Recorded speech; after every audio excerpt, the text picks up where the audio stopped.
President Muhammadu Buhari has assured Nigerians that his government will continue to do its best to address the lingering security challenges in the country. At a security meeting in Abuja with governors from the Northeast and the nation's security chiefs, the President, Buhari, said he is concerned about the spate of attacks in the region and he wants the military to do more to address the level of insecurity. He blamed the lack of resources as one of the fundamental challenges and the impact of the global coronavirus pandemic. However, asked Nigerians to go back to God in prayers. The Northeast governors told the President that it is more important to address the root cause of insurgency, including endemic poverty and hunger.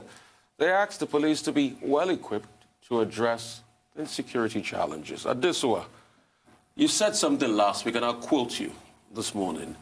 If we are to check the national dailies after meetings with security chiefs, you can almost write the story and keep it for the next meeting. That was Emmanuel Efeni who said that. Not you. Yes. Yeah. The President says Nigerians should go back to God in prayer. That's good, but God will not come down to prosecute this war for us.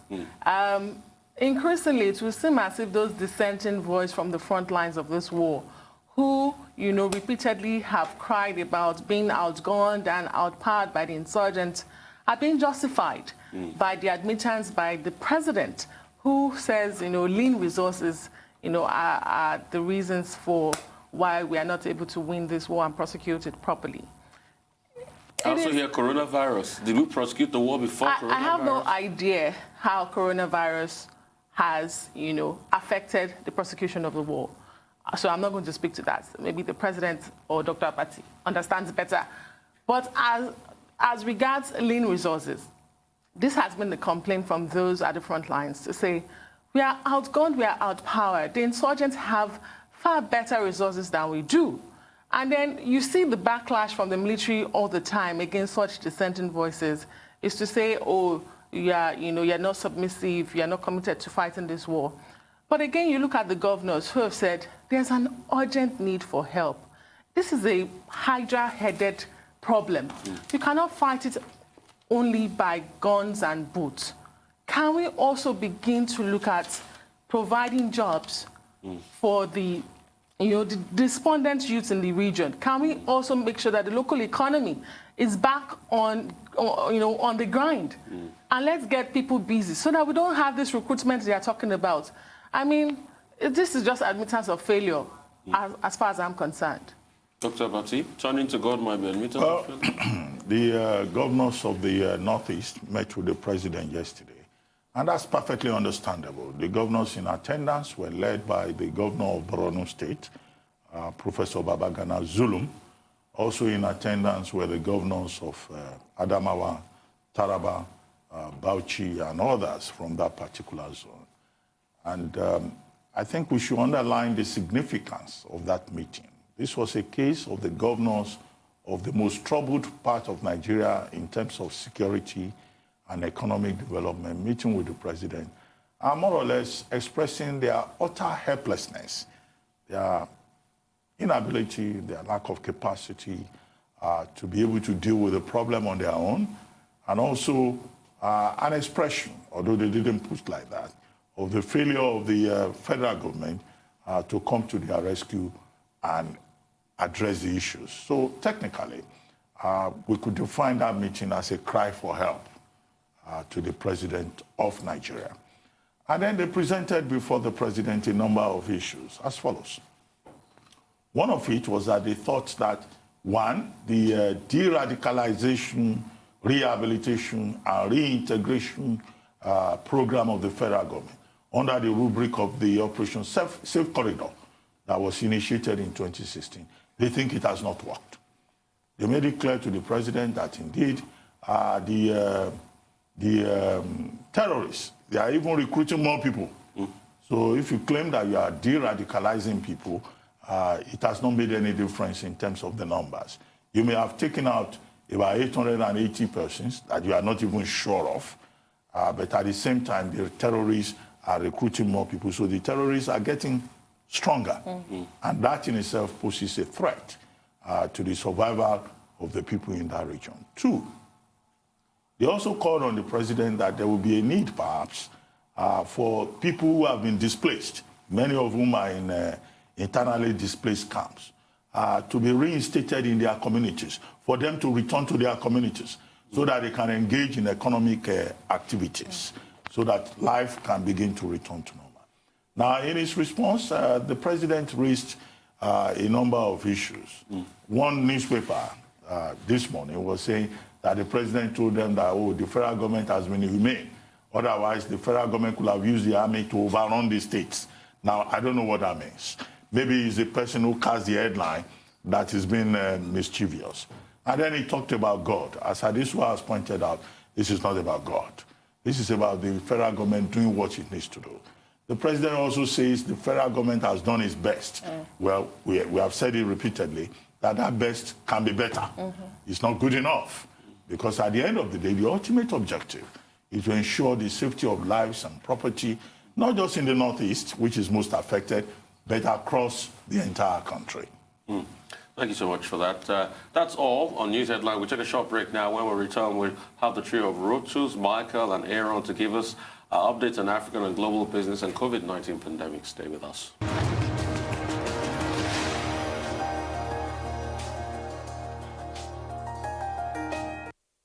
Welcome back to the morning show right here on the Rise News channel. Our dependable Rotus Odiri is now here to give us Africa Business Update. Good morning, Rotus. Over to you. Good morning, Doctor. Good morning, Adesua, and good morning, Rufai. We kick things off from Nigeria. The federal government savings bond is back. The Debt Management Office, the DMO, made an announcement that after a 4-month hiatus, they've resumed offering the federal government savings bond to Nigeria. Now, they said it was because of COVID-19 causing disruptions, but which I found kind of odd because they're still offering treasury bills at the primary market and also sovereign bonds as well. But maybe it's because these are retail bonds, which are, you know, for regular folks like myself with a minimum investment threshold of 5,000 naira, maximum of 50 million naira. Perhaps that's why they're looking at what the disruptions caused to the regular Nigerians and thought there wouldn't be much of an appetite for the bonds. But now that the bonds are back, the same issues have come up with regards to returns. So let's take a look at the summary of what is on offer. So we can see here that, of course, as I just said, it was suspended in April 2020, minimum of 5,000 naira to invest, maximum of 50 million naira. These bonds are offered for 1 week, starting on a Monday, ending on a Friday, first week or usually the second week of every new month if there are no public holidays that disrupted.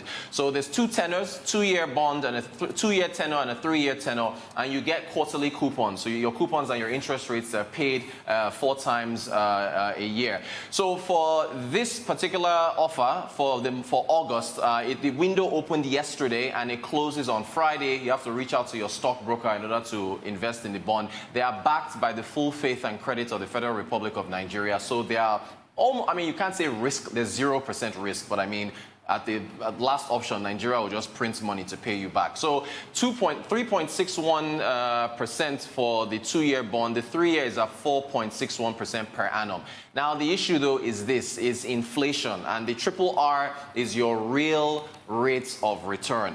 Essentially, you are going to subtract what the current year-on-year inflation is from your returns in order to give you what your actual, rate is. It's like when we consider nominal GDP and real GDP. Real GDP takes away the effects of inflation. The same thing when you're looking at your returns. So your real returns, not looking at your nominal returns, if you subtract inflation, you'll see that if you were to invest in the 2-year bond at 3.61%, you'll get a negative return of 8.95. If it was 4.61%, if you invested in that against inflation, which continues to rise, you'll get a negative return of 7.95%. So the question now is, where does one go? Because T-bill rates are also low, and it's a low interest rate environment. I'm sure our viewers saw Adifemi Akinsanya, our correspondent, and the Durbar Festival in Kano, which was focused on gold. Precious metals have been one of the best returning assets this year. In fact, gold is up about 34% so far this year. Silver is up about almost 60%. And it's been suggested that if Joe Biden was to win elections against Donald Trump in November, silver prices might continue to rise because he has this big, ambitious plan to invest in renewable energy, especially solar panels. And some of those panels might actually require silver, which is why it's a bet. So as far as anyone watching this broadcast and wondering, I'm always complaining about negative returns. Okay, where do I invest? Precious metals are probably where to look at.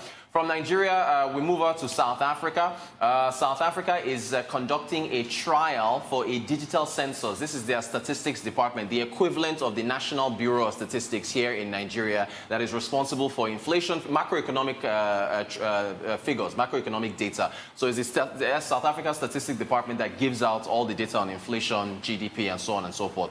They are conducting a trial ahead of the October 2021 census. And what they want to do is to try out a digital census. The test is going to run from August the 10th, from yesterday, up until next month, until September 6th. They're going to test collection of online and telephonic data. And respondents who actually get to do this will fill out questionnaires on their own. Usually a census, you come up to someone, you hand them a questionnaire, they fill it out in your presence and so on. But it requires that people have to essentially go to their website and register in order to do this. A bit of a catch-22 here, because what they want to do is to see if they can use technology to reach hard-to-reach areas. But then I tend to think that the telcos are best positioned to do this, because the telcos have folks who have phones in rural areas and probably should be partnered with the Stats Office in order to do this. But, you know, it's still South Africa moving in the right direction. And I have to say, with South Africa Airways being bankrupt, with Eskom and all their power problems, with the country being in a recession before COVID-19, with the high levels of corruption in the South African government, they are still moving forward with innovative ways to continue to, you know, push ahead as far as data capture is concerned. Businesses will actually benefit from this if they can actually, if this collecting census data, you know, in a digital form can actually work, because now you're getting more data on, you know, where households are in rural areas, and that can inform your business decisions as to whether to make an outreach for advertising and so on and so forth. So it's a good initiative there from the South African Statistics Department. We move over to Eastern Africa, to Uganda, and Uganda's central bank decided yesterday to hold their benchmark interest rate at 7%. Cumulatively, if you look at their last two meetings, central bank meetings, monetary policy meetings that they had in April and June, they've cut rates by about 200 basis points, so about 2%. So there are at levels, 9% levels. The reason why they did this, of course, was to stimulate aggregate demand in order to try to counter the negative effects of COVID-19 on the Ugandan populace. So essentially, that's what they've decided to do, to hold rates steady. Now, as far as the outlook for the economy is concerned, the World Bank, that's WB there, the World Bank is predicting that if, the GDP growth in Uganda will be at 0.4% compared to 5.6% in 2019. That's a big drop. The central bank is looking at perhaps, and this is pretty optimistic, but they're looking at returning to growth in 2021 of between 3 to 4%. Their tourism, manufacturing, exports have all been affected with regards to COVID-19. But again, the central bank has decided to hold rates steady at 7%. Finally, in Kenya, the digital central bank wants to rein in what they think is runaway rates linked to digital lending. So a lot of companies have popped up in Kenya that are offering people quick payday loans via their phones, which are convenient, but the rates are they're exorbitant. It's an unregulated market in Kenya. So the number of digital lending platforms in Kenya have come together and say, hey, look, we're going to back the central bank and allow them to try to regulate us so we can possibly bring rates down and not put regular Kenyans in the poorhouse due to the high level of rates that are there, because poverty levels are also high pretty much in Kenya as well. And that's our African business update. Well, Rotus, I'd like you to comment quickly on something of interest also here in Nigeria. What's the situation with dollar supply, with the exchange rate? Is it true that over the weekend, there's been further depreciation of the Naira at the NAFEX window and also in the parallel market, or what is otherwise known as Aboki FX? Yes. Well, at the parallel market, yes, we did see a depreciation to about 4. It hit about 485. Remember yesterday I talked about the central bank changing shifting the exchange rate on their website to 379, but that's not a rate that any of us really use. Remember back in July, the FMDQ set the rate at the official rate at 381, so that's what everyone is using. NAFEX, there's been limited supply until we get that 2.5 billion from the World Bank.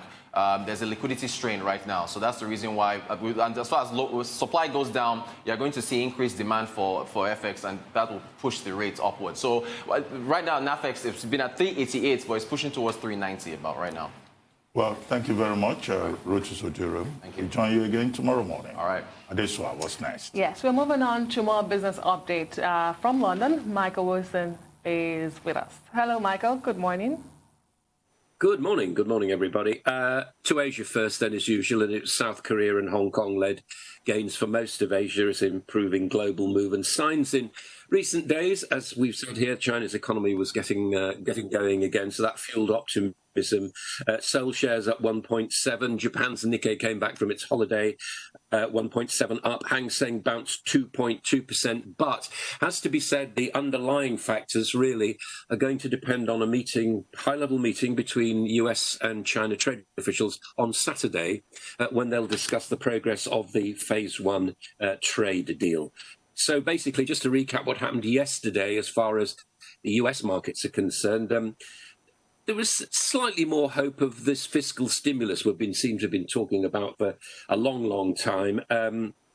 There's a feeling that maybe something is actually underway. Maybe some concessions are being made, but you know the both sides are trillions of dollars apart. The Nasdaq found progress slightly difficult yesterday, unsurprisingly, but I think underneath this, these political to and fro's, the shenanigans, if you like, on Capitol Hill, and also hopes that maybe those executive orders, which were signed by President Trump to get things going in terms of unemployment, in terms of rent help and so on, might do something, but we'll see. The US Treasury Secretary, Steve Mnuchin, indicated that he was prepared to engage with, as he put it, Democrat lawmakers with a view to getting to some sort of agreement. The Democrats feel that no matter what President Trump has said about these executive orders, the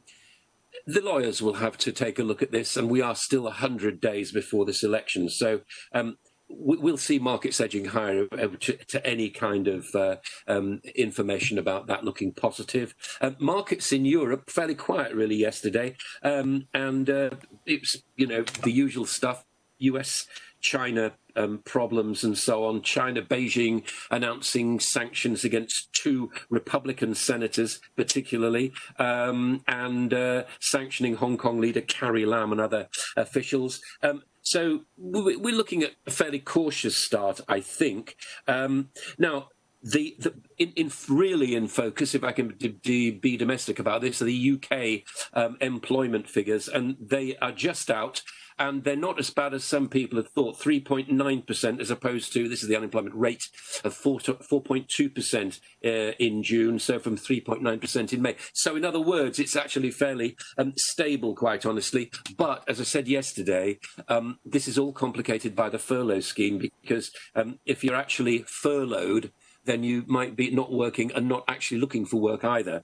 So we just don't know really what the supply and demand of the jobs market is going to be, and we don't even know what the shape of that jobs market is going to be. And I think this is something which is happening, you know, throughout most nations as we speak. We got a better idea of the overall 3-month figure at 7.3%, which is relatively high. But this, of course, may improve as we, like you, start to go back to pubs. Well, not maybe pubs for you. Do you have pubs? Yeah, probably do. Restaurants, certainly, and hairdressers and so on. And also the latest British retail sales figures came in relatively healthy. So we're seeing, I still think there's an absolute long way to go. Finally, commodities, oil up a little bit, really. Brent crude up 0.7%, WTI up 1%. But, you know, again, this is balanced against the economies of the world and not so much what the cartel says. And gold, finally, well, as you know, it attracted a lot of fast money last week, got to $2,000 an ounce. Will Will it stay at that level? Because if it doesn't, my feeling is that there'll be an accelerated dip and it'll come away again. But as Rotus was saying, we should look at precious metals fairly carefully, particularly silver, because if there is a shift to more environmentalist policies in, for example, the United States, then we can expect to see silver rise again. That's the global view. Well, Michael, two issues. One, if I heard you correctly, you talked about a quiet section in the markets in Europe. Now, it's not Christmas, it's not New Year holiday. What could be responsible for that? And is that the same situation elsewhere in Tokyo and in North America? Then secondly, in the United States, yes, the Treasury Secretary is saying that they are willing to listen to the Democrats. But is there any prospect of any compromise? And is this about the election? Because President Trump has now resorted to executive actions on payroll, tax suspension, and also on other issues. Is this about just politics? And is Steve Mnuchin, is he really honest about saying the Democrats should come around? And the Democrats themselves, they don't seem to want to shift. Nancy Pelosi has been arguing that the $600 unemployment benefit extra is not something they're willing to negotiate. Yeah, so I'm not a political analyst, but I think that the markets don't lie particularly. I feel as though they are having exactly the same kind of thoughts as you are having right now, and the same level of skepticism.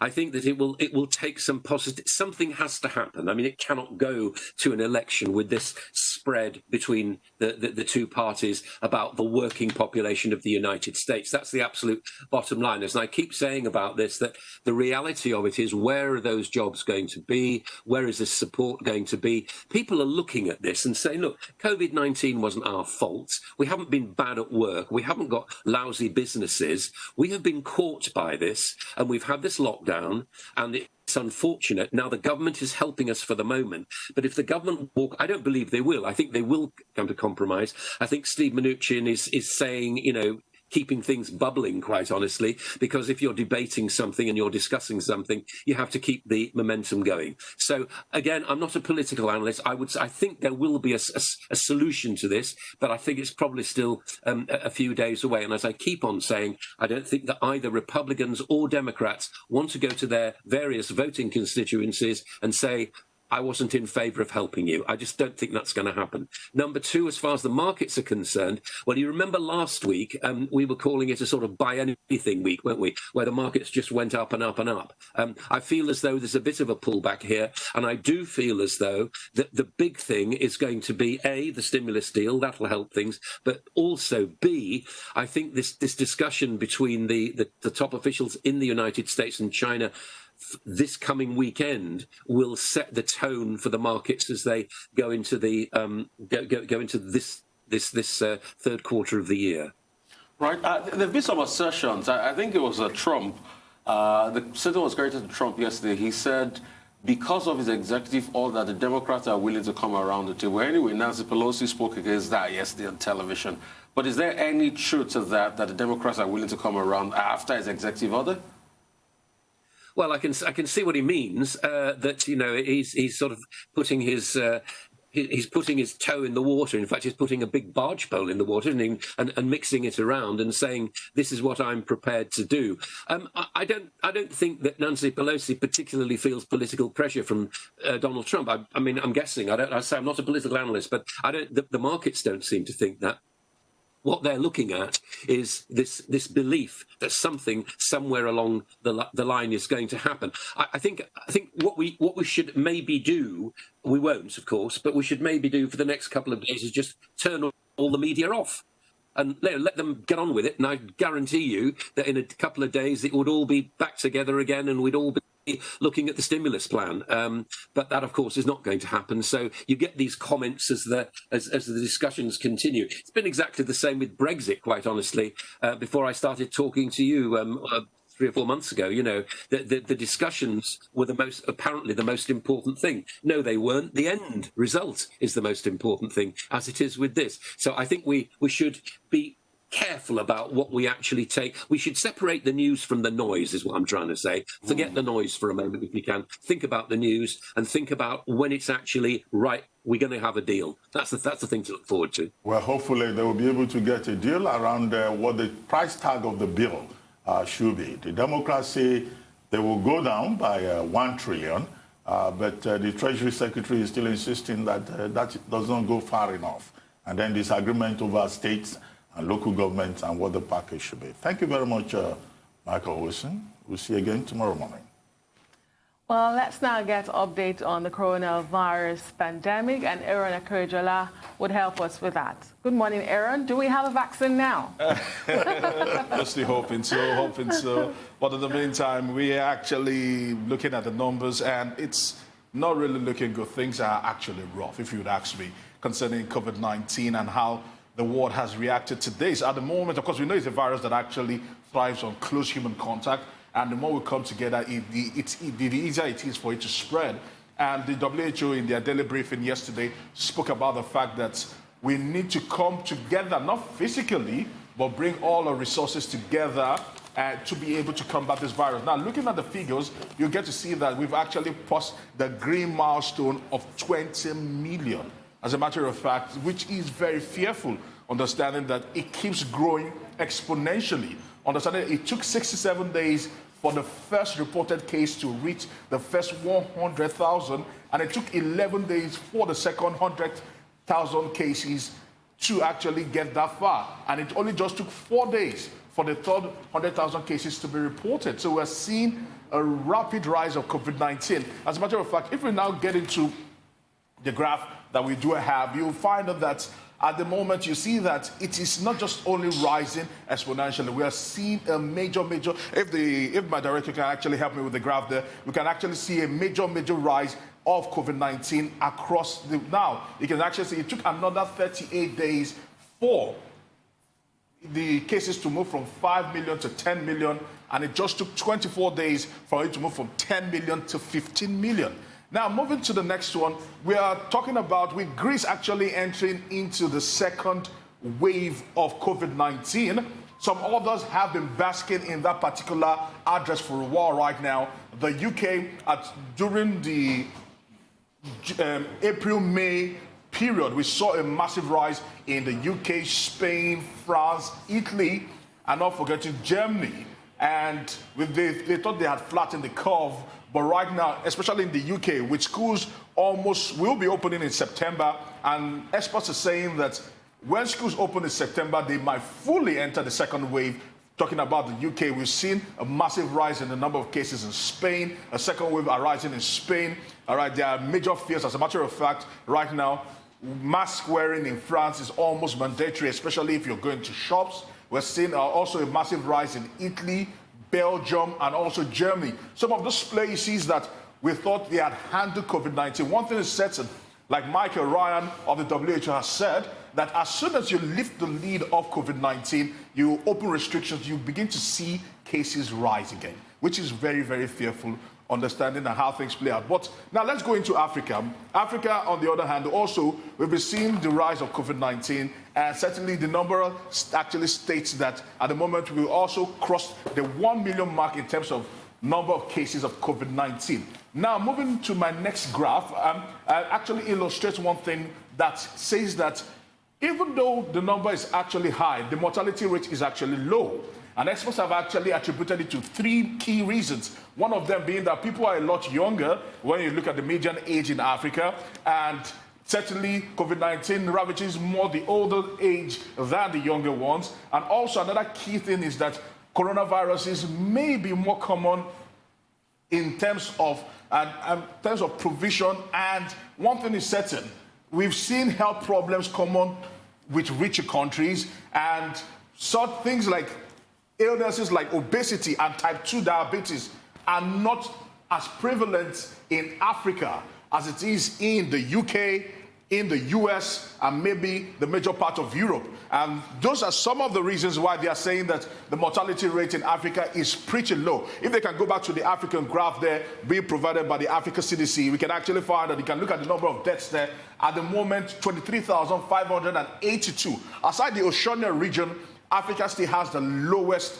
when you're looking at it, per capita at the moment in the world. So, which is good news, but at the same time, some might say that underreporting might not just give us the true picture of what is really going down in COVID-19. Now, moving on quickly, for the brevity of time, let me actually touch on something very key. We've been looking at different ways COVID-19 actually does spread, and smoking is one part that they've been looking at, and there are talks that at the moment that COVID-19 is an infectious disease that primarily attacks the lung. We all know that. And for those who actually do smoke, there are talks that just because you stay close to somebody, and just because somebody who is infected with COVID-19 might probably puff out, and that particular air he sends out from his lungs is likely to be infected. And if you're too close to somebody, there is a tendency, there are still researches here and there, there are no definitiveness in terms of that, but there's a tendency that someone who puffs out, remember,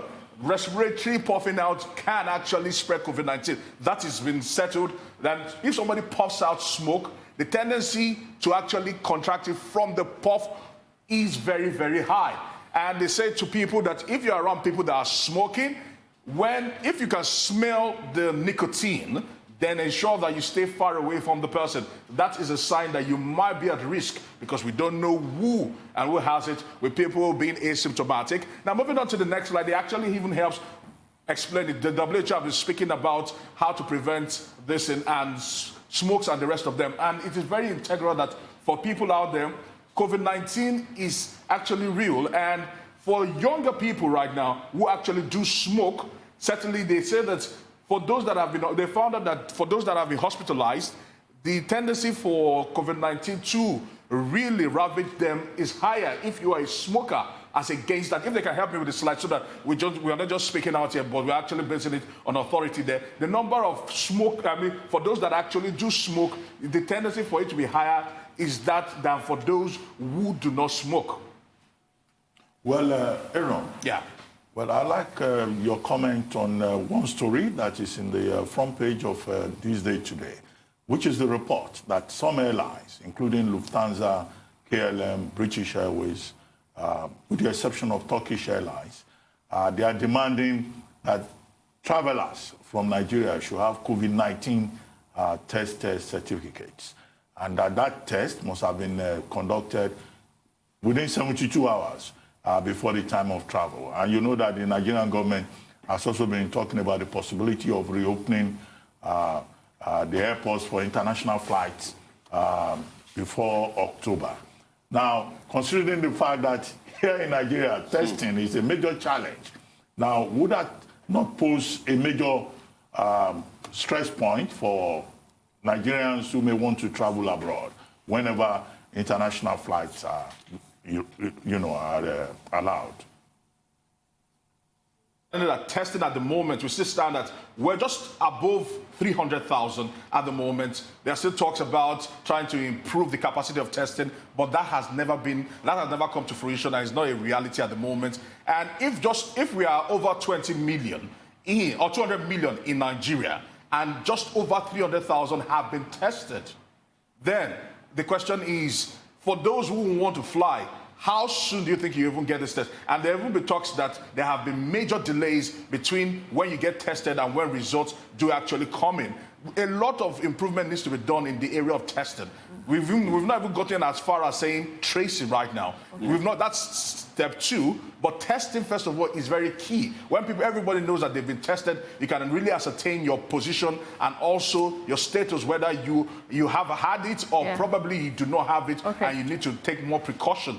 But at the moment, testing, it's still a long stretch, if you'd ask me. We missed that testing target. I was just going to ask you, we saw South Africa put a ban on cigarettes. Yes. I was going to ask you if that is the way to go here in Nigeria, but unfortunately we're out of time. Perhaps tomorrow we'll be able to discuss that. Thank you so much, Aaron.